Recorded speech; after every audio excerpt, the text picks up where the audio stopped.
Assalamualaikum warahmatullahi wabarakatuh. Alhamdulillahirobbilalamin. Segala puji hanya milik Allah subhanahu wa ta'ala.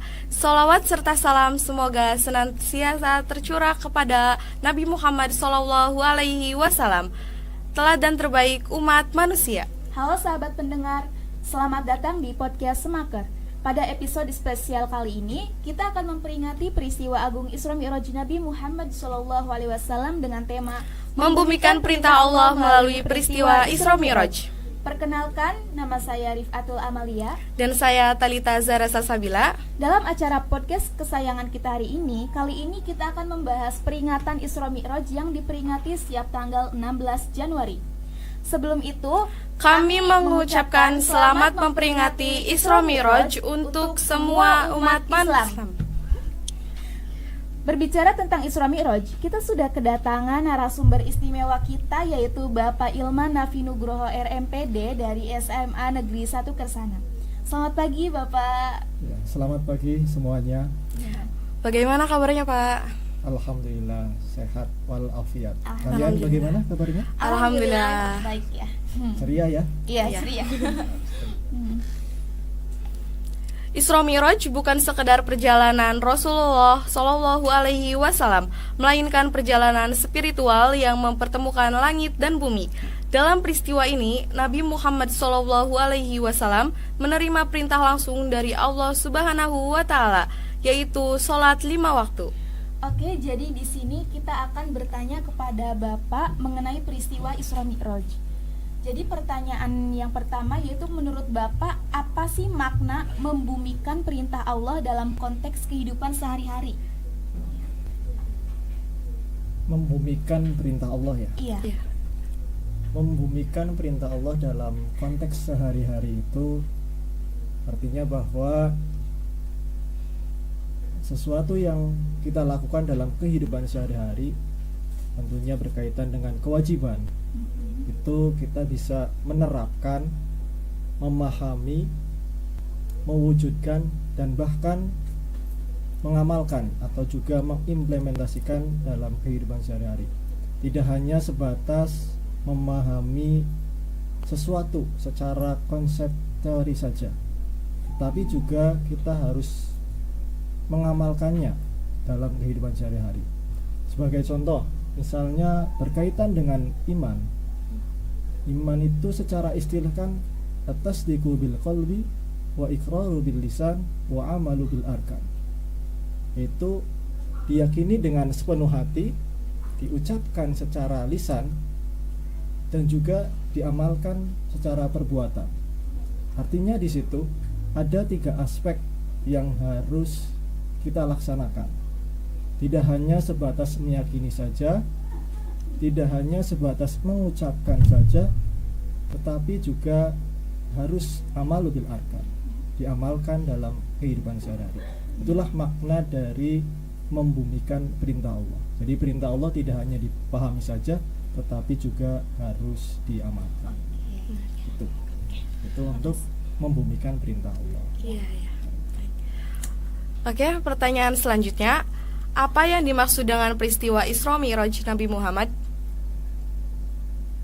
Saat ini kita berada di bulan Rajab ya, yang dimana di situ ada sebuah peristiwa agung, peristiwa mulia, yaitu Isra Mi'raj.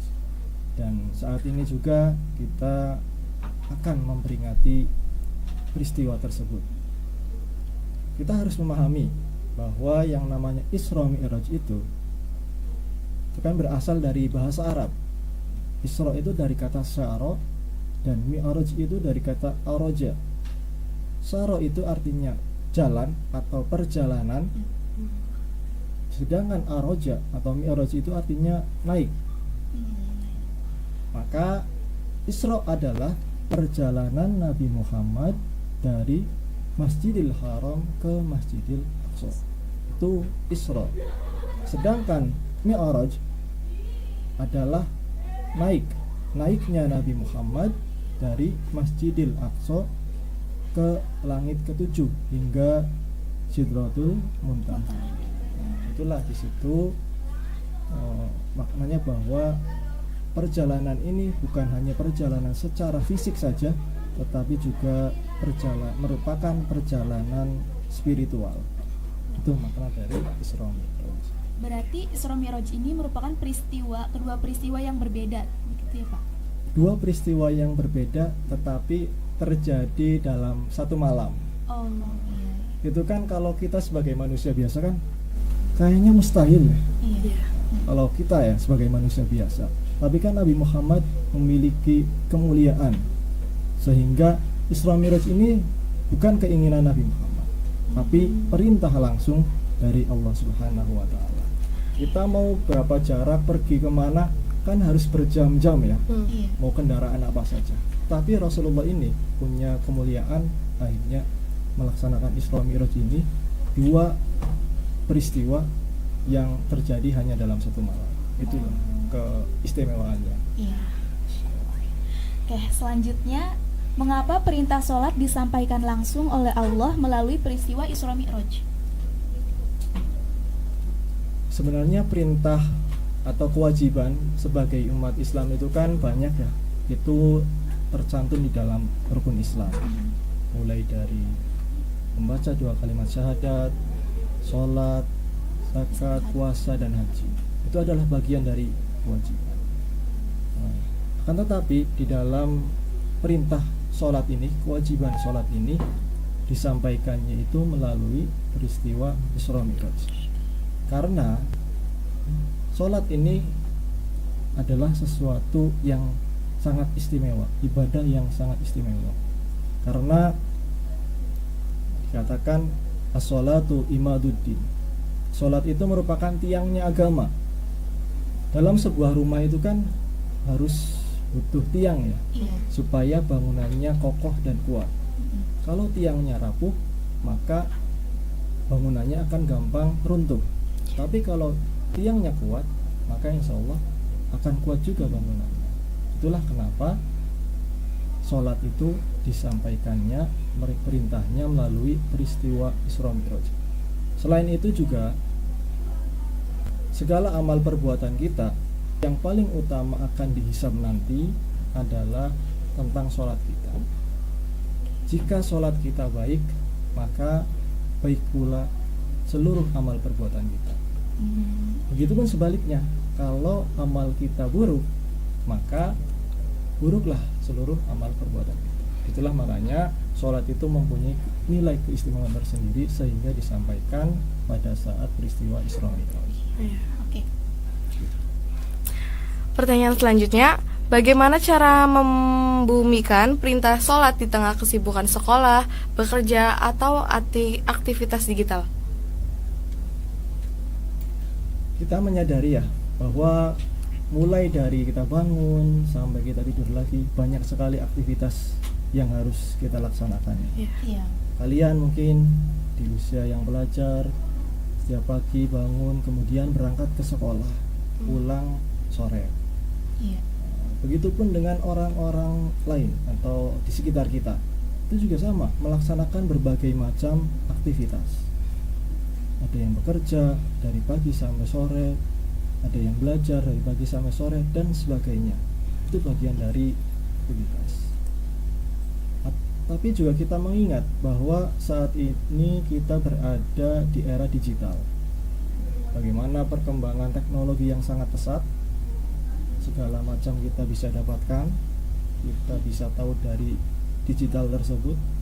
Tapi bagaimana kita bisa mengendalikan digital tersebut di dalam diri kita dalam penggunaan sehari-hari. Maka solusinya adalah bagaimana kita memanage waktu dengan sebaik mungkin. Itu yang utama. Meskipun kita sibuk dengan pekerjaan, maka kita jangan sampai lupa dengan kewajiban. Meskipun kita sibuk dengan belajar, kita juga jangan sampai lupa dengan kewajiban yang lain. Kalian kan sibuk ya belajarnya sampai sore. Iya. Yang tetap kita harus ingat waktu. Ketika waktu zuhur, maka kita harus melaksanakan kewajiban tersebut.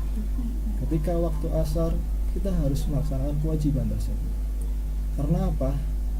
Menurut saya, ketika orang bekerja dari pagi sampai sore sampai malam, belajar dari pagi sampai sore sampai malam, tetapi kewajiban yang lainnya tidak dilaksanakan, salah satunya adalah kewajiban sholat, menurut saya itu menjadi percuma atau sia-sia. Untuk itu manajelah waktu dengan sebaik mungkin.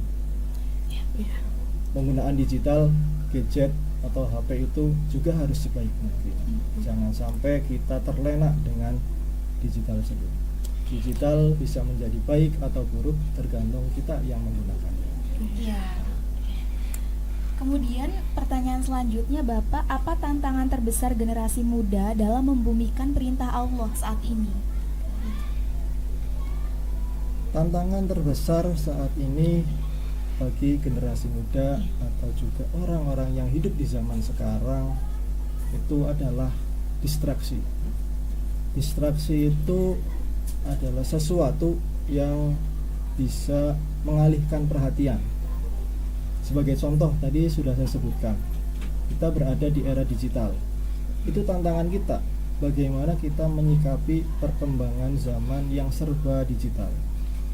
Kita harus bijak menggunakannya. Iya. Itu salah satu ya. Jadi handphone, gawai atau gadget itu sama aja. Itu banyak tantangan dari situ. Handphone atau gawai itu bisa menjadi positif atau negatif tergantung kita yang menggunakannya. Kalau kita bisa menggunakannya untuk hal-hal positif, maka itu akan bisa berdampak terhadap diri kita dalam membumikan perintah Allah. Salah satunya adalah tentang kewajiban sholat. Contohnya di handphone, ketika kita sibuk dengan hal-hal lain, maka di handphone kita nyalakan alarm peringatan sholat. Iya. Kan sekarang udah digital ya. Iya. Di HP kan bisa dipasang alarm itu. Itu sebagai pengingat bahwa sholat itu jangan sampai kita lalaikan, sesibuk apapun kita. Kemudian tantangan selanjutnya itu adalah lingkungan sekitar kita. Kita juga harus bisa mengendalikan lingkungan kita. Jangan sampai kita terbawa oleh lingkungan. Kalau teman-temannya orang sekitar kitanya rajin sholat, kitanya ikut rajin. Ketika orang lain tidak rajin sholat, kitanya ke bawah. Itu jangan sampai hal-hal seperti itu terjadi. Justru sebaliknya, kita harus bisa mengajak orang lain untuk melakukan kewajiban atau melakukan kebaikan. Itu memang bagian dari tantangan, itu ya. Selain dari gawai digital, ada juga tantangannya adalah lingkungan sekitar kita. Pertanyaan selanjutnya, jika sholat adalah oleh-oleh Isra Mi'raj, menurut Bapak, bagaimana seharusnya kita harus menjaga? Memang oleh-oleh yang diterima oleh Rasulullah itu ketika peristiwa Isra Mi'raj ini adalah sholat, kewajiban sholat bagi umat Islam. Maka kita sebagai umat Islam yang bisa kita lakukan untuk menjaga oleh-oleh tersebut atau perintah sholat tersebut adalah pertama dengan melaksanakan sholat tepat pada waktunya. As-sholatu ala waktiha. Sholat tepat pada waktunya.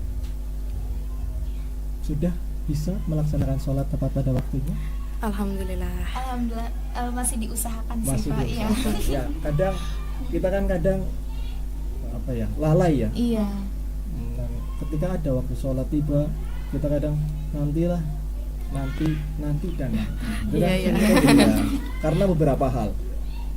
Faktor yang paling utama yaitu digital, ya, kebanyakan sedang asik main gadget, akhirnya waktu sholat terlalaikan. Itu berarti yang pertama caranya adalah dengan melaksanakan sholat tepat pada waktunya.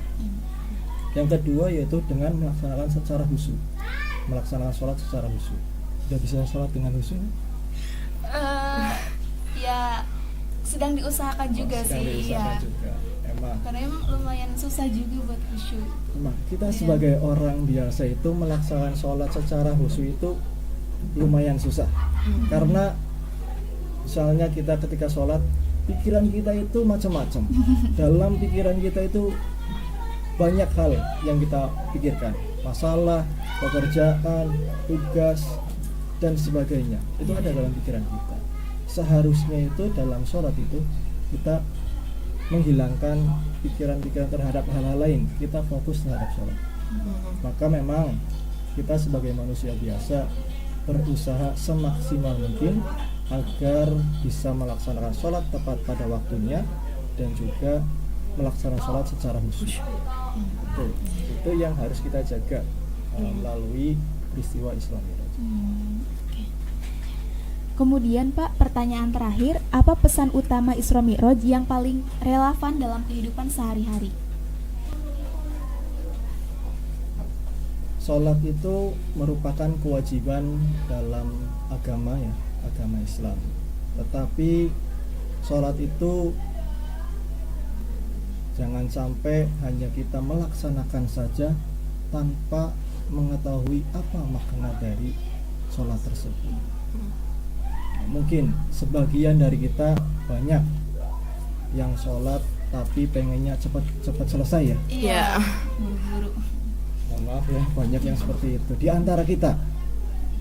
Itu yang seperti itu. Padahal kita sebenarnya harus memaknai sholat tersebut dengan sebaik-baiknya. Jadi sholat itu tadi sudah saya sampaikan, peristiwa Isra Mi'raj ini tidak hanya perjalanan secara fisik saja, tetapi juga perjalanan spiritual.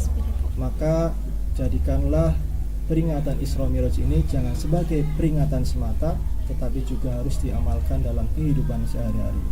Jangan jadikanlah sholat itu sebagai kewajiban dan juga kebutuhan bagi kita. Iya, terima kasih Bapak.